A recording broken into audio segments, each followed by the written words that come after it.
তুমি এই ভিখারির সঙ্গে কথা বলছো কেন?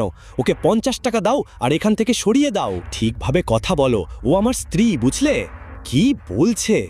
দৃষ্টি, এটা কি তোমার স্বামী? আরে ঋষভ, সিরিয়াসলি ওর দিকে একবার তাকাও। তুমি ওর কথা বিশ্বাস করছো কেন?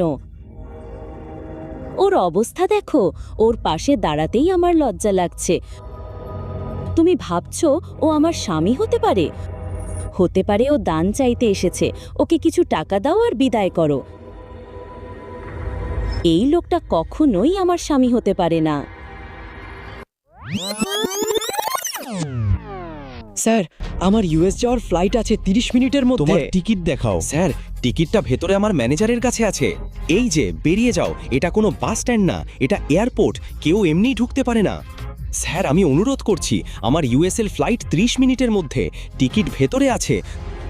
ভিখারি, তোমার জামা কাপড় নোংরা, তোমার স্যান্ডেল ফাটা, আর তুমি বলছো আধ ঘন্টার মধ্যে তোমার ইউএসএর ফ্লাইট? তুমি কখনো স্বপ্নেও প্লেন দেখেছো?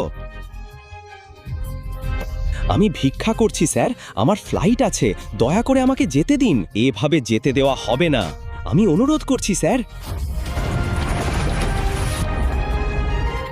চলে যাও, না হলে মেরে লাল করে দেব।